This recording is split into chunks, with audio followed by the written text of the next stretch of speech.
quand Isabelle nous a demandé pour l'ANR de venir présenter les différentes contributions de l'ANR à l'IA sur les dernières années, et en particulier les partenariats internationaux, on a tiré à la courte paille dans l'équipe pour savoir qu'elle est présentée, et comme vous le devinez, c'est tombé sur moi. Mais du coup, je les ai quand même obligés à venir, aussi pour que vous puissiez mettre un visage sur les noms avec des personnes avec lesquelles vous échangez quand vous déposez des projets, quels que soient les appels en IA. Donc vous avez Fanny Lacha, qui pourra répondre à vos questions après si vous en avez, et Aladji Kamagaté, de la même façon. Donc si vous êtes en train de déposer à l'appel à projet générique, la APG, sur l'IA, Aladji et au charbon, sur le franco-allemand aussi, sur le challenge IA Biodi, Fanny. Donc voilà, donc c'est des personnes avec qui vous échangez par mail en général que vous ne connaissez pas, et donc comme ça maintenant vous savez qui c'est. Entre parenthèses, à peu près 99% des gens que vous avez à l'ANR, c'est des gens qui ont tous un doctorat et qui ont fait un paquet d'années de postdoc, en général beaucoup d'années de postdoc. Donc c'est plutôt des collègues que des administratifs, donc n'hésitez pas à les considérer comme tels. Donc je vais avancer rapidement. Donc d'abord un petit bilan sur les 4 dernières années sur l'IA à l'ANR, donc l'appel à projet générique que vous connaissez toutes et tous. Donc là, vous avez l'évolution. Donc le CES 23, c'est le comité d'évaluation de spécialistes sur l'intelligence artificielle qui a été créé en même temps que la stratégie nationale, que la priorité nationale sur l'IA, donc à partir de 2018, et qui donc reçoit tous les dépôts de projets à appel générique. Vous avez les projets JCJC, donc jeunes chercheuses, jeunes chercheurs, les PRC qui sont des projets de recherche collaboratifs, donc plutôt orientés recherche amont, les PRCE, projets collaboratifs, projets de recherche collaboratifs avec entreprises, donc des TRL un petit peu plus haut, et puis les PRCI qui sont les projets de recherche collaboratifs internationaux. Donc les projets de recherche collaboratifs internationaux, une petite parenthèse, parce que vous voyez qu'il y a beaucoup de zéros en fait, ou de peu de valeur par rapport aux autres. C'est des projets qui sont montés dans le cadre de partenariats bilatéraux, mais qui ne font pas appel à un cadrage entre les deux nations. Donc vous avez un appel franco-canadien, c'est à vous d'aller rencontrer des collègues canadiens et des collègues canadiennes et de monter un projet avec elles et eux dans cet appel-là. Mais il n'y a pas une discussion en amont de l'ANR avec l'agence de recherche canadienne pour cadrer les thématiques, etc. C'est totalement ouvert, ce qui explique après les difficultés à être sélectionnés. Un autre petit point, je vois qu'il y a des jeunes chercheuses et des jeunes chercheurs dans la salle. Je vous encourage personnellement très fortement à soumettre des projets à l'appel JCJC dans les 5 premières années de votre carrière après votre thèse, parce que c'est l'instrument de l'appel à projet générique qui est le plus utilisé, mais tous les comités d'évaluation successifs année après année sont très favorables au soutien des jeunes chercheuses et des jeunes chercheurs, donc n'hésitez pas à y aller. Dernier point sur ce tableau-là, vous avez donc le CES 23 qui est le comité d'évaluation spécialiste en intelligence artificielle, et puis vous avez le autre. Vous voyez la petite astérix en bas de la slide, en fait, c'est à partir de 2018, et donc la déclaration de la priorité nationale sur l'IA. Il y a une enveloppe supplémentaire qui a été allouée à tous les projets qui contenaient de l'IA, donc qui intégraient de l'IA, soit de façon fondamentale, ou bien qui avaient pour objet d'étude l'IA, ou bien qui utilisaient l'IA comme une technique ou comme un outil dans d'autres comités d'évaluation de spécialistes, donc en archéologie, en chimie, en climatologie, etc., etc. Donc ça, c'est des projets qui ont été financés en dehors de leur propre CES, en complément, parce qu'ils étaient considérés comme intégrant suffisamment d'IA pour être éligibles au plan IA. Sur le plan IA, on en a déjà beaucoup parlé, donc je vais gagner quelques secondes là-dessus. Donc la sélection des instituts 3IA en 2019, il y avait eu 12 projets sélectionnés, 12 projets soumis, 4 projets sélectionnés. Les chaires IA, il y a un certain nombre dans la salle. Donc c'est des chaires qui sont hors des 4 instituts 3IA, 173 projets de chaires déposés, 43 sélectionnés. À chaque fois, les sélections se font par un jury international hors France. Donc ça peut être des Français mais qui travaillent à l'étranger, ou alors des étrangers francophiles. En général, le soutien financier de l'ANR à la participation au projet est dérisoire. Donc les collègues qui s'engagent dans ces comités-là, c'est vraiment par francophilie. Et on le voit d'ailleurs dans leur implication dans les évaluations. Donc vous avez été sélectionné par des collègues hors de France. 4 de ces 43 chaires sont cofinancées par l'Agence à l'innovation pour la défense. Il y a eu aussi le programme thèse IA ou programme doctoral en IA, 33 projets déposés partout en France, 22 ont été sélectionnés, à nouveau par un jury hors de France, dont certains étaient membres des 2 jurys en question. Et ça a donné 274 allocations de thèse cofinancées par l'ANR et les établissements déposants. Il y a eu 3 Labcom IA qui ont été mentionnés par Bruno Sportis ce matin. Donc 6 projets, tiens il manque un S, 6 projets sélectionnés au titre de la priorité nationale, donc pour à peu près un peu plus de 2 millions d'euros. Et puis des appels spécifiques, donc Astrid et puis le Challenge IA Biodiv dont je parlais, dont Fanny est la chef de file. Pour les partenariats internationaux, donc on a quelques retours d'expérience, les appels passés, le franco-allemand Japon de 2020. 36 projets ont été soumis, chacun pour une durée de 3 ans. À nouveau, un comité experts internationaux reconnu. 9 projets ont été sélectionnés sur une large thématique, un large éventail de thématiques pour environ 7 millions d'euros. Depuis cet appel, il y a un workshop annuel en 2019-2020 et donc le prochain aura lieu en 2022. Je l'ai mis en gras parce que je ferai un petit commentaire à la fin dans quelques slides sur ce point-là.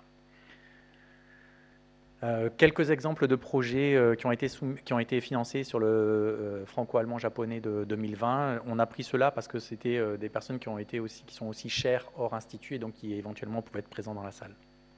Si vous aviez des questions sur cet appel-là, à leur soumettre. Le franco-allemand de l'année dernière, 2021, donc là, je donne un peu plus de détails parce qu'il va y avoir un appel, je vais y revenir juste après. Donc on voit les thématiques qui ont été données pour l'appel 2021, les secteurs applicatifs, mobilité, transport, énergie renouvelable, environnement, santé intelligente, etc. Donc ça, c'est 2021, l'appel passé. Avec 2 types de projets. Le type 1 qui était un projet plus recherche amont entre 2 établissements pour 4 ans et pour 400 000 euros, donc 200 000 euros côté français, 200 000 euros côté allemand. Et donc tourné vers un peu comme un PRC français mais franco-allemand. 2 exemples de projets à nouveau qui ont été sélectionnés à nouveau par des chaires. Ici c'est une chaire de Haniti et une chaire de Prairie pour les mêmes raisons que ces personnes pouvaient éventuellement être présentes aujourd'hui et donc vous auriez pu échanger avec elles. Un deuxième type dans l'appel franco-allemand de l'année dernière, le type 2, donc qui était un organisme de recherche public et une entreprise des 2 côtés, donc ce qu'on appelle un 2+2 à l'ANR, un français académique industriel côté français, un académique industriel côté allemand. Puisqu'il y a 4 partenaires, le montant s'est élevé à 800 000 euros. L'année dernière, la durée du projet était de 3 ans. On y reviendra juste après, donc vous avez des caractéristiques. 2 projets à nouveau qui ont été sélectionnés. Nicolas a été un heureux lauréat l'année dernière. Donc à nouveau des personnes présentes dans la salle avec qui vous pouvez échanger éventuellement à la pause café. Donc sur cet appel franco-allemand 2021, 149 projets soumis, beaucoup de soumissions, 72 pour le type 1, 77 pour le type 2. Non, c'est l'inverse. 72 pour le type 2 et 77 pour le type 1. 10 projets sélectionnés en type 2, 11 dans le type 1, donc on est à peu près à 14% de sélection. Donc ça fait 21 projets sélectionnés au total sur les 149 soumis. Dernier appel passé, l'appel JST CREST qui est renouvelé, donc il y a peut-être des candidats ou des candidates dans la salle. Donc CREST c'est pour Core Research for Evolutional Science and Technology. Donc c'est un appel bilatéral franco-japonais. Donc dans le contexte de ces appels bilatéraux, on n'est pas dans le cas des PRCI dont je parlais juste avant. Là, on a vraiment un échange entre les 2 agences, la JST et l'ANR, pour établir un cadre, des thématiques, des orientations. Ici, c'est le Trusted Quality AI Systems. Et donc il y a 5 projets qui ont été soumis et l'évaluation est en cours. Les résultats devraient tomber sous peu. Donc si vous êtes candidat ou candidate, les résultats vont bientôt arriver. Les appels à venir, et je pense que c'était une des raisons pour lesquelles Isabelle voulait qu'on parle de cette chose-là, si vous avez des questions sur ce qui va vous arriver bientôt. Donc le franco-allemand, je vais être relativement prudent et bref, parce que vous aurez tous les détails lundi prochain exactement. Le 20, il y aura une annonce précise et détaillée de l'appel. Donc sur les thématiques, il y a plusieurs thèmes de l'année dernière qui ont été reformulés ou restructurés. Par exemple, IA pour les sciences a été un petit peu reprécisé. Et puis pour les secteurs applicatifs, on voit que santé intelligente et robotique ont disparu des thématiques considérées comme les thématiques clés pour le partenariat franco-allemand. Là, ici, je ne dévoile rien de top secret. Vous l'avez déjà sur le site de l'ANR, sur la pré-annonce de ce projet, de cet appel à projet bilatéral. Mais le détail de toutes les annonces, le cadre, etc., arrivera le 20, lundi prochain.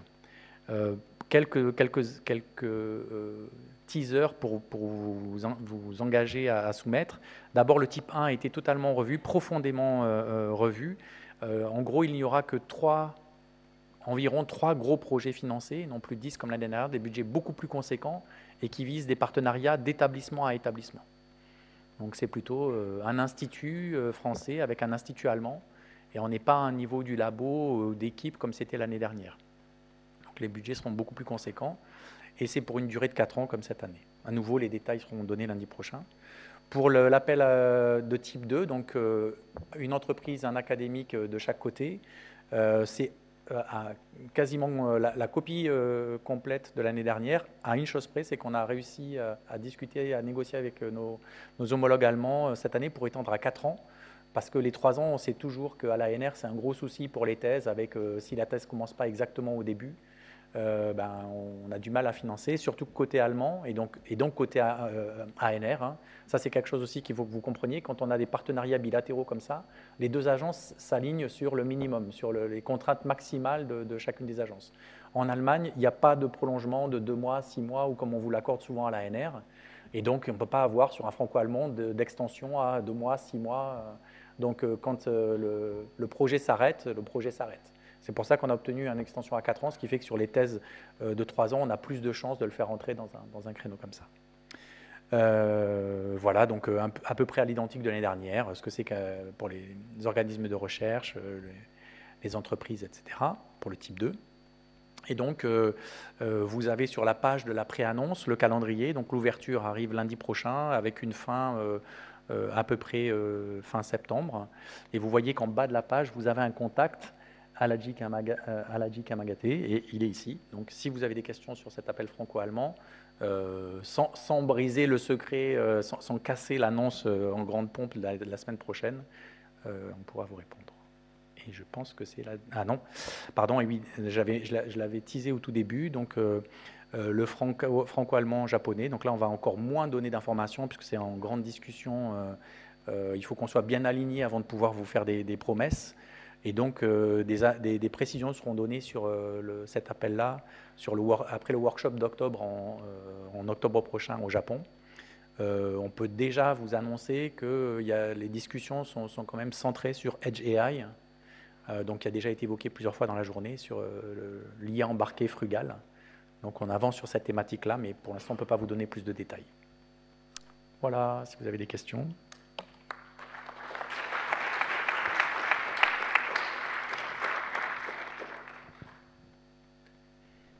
Il reste un beau slot pour plein de questions. Et comme il y a eu du teasing et plein de choses confidentielles, ça doit attiser votre curiosité. Oui.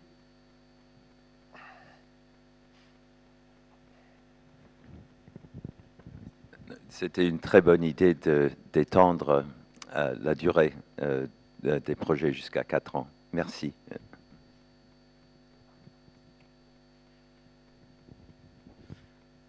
Excusez-moi, je n'ai pas très bien compris la robotique et la santé intelligente, pourquoi elles ont été supprimées?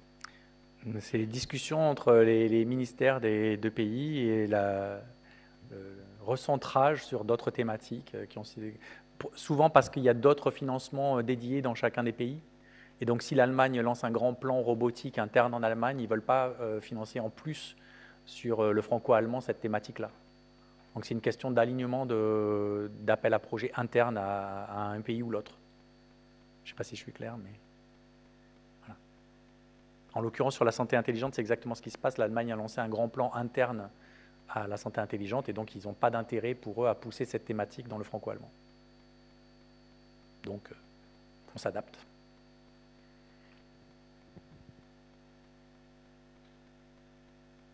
D'autres questions? Oui. Bonjour, merci pour la présentation. J'aimerais savoir, étant donné, je trouve que le Canada, c'est un pays qui est assez clé en ce qui concerne l'intelligence artificielle, et je voulais savoir s'il y aurait des appels bilatéraux dans les sujets de IA avec le Canada? Est-ce qu'il y a des choses prévues? On y travaille intensément. Dans plusieurs directions, on y travaille. Mais à nouveau, là, c'est nos collègues du ministère qui sont dans les échanges politiques pour aligner les calendriers, les agendas. Donc, mais oui, ça fait partie de nos targets, de nos cibles. Oui.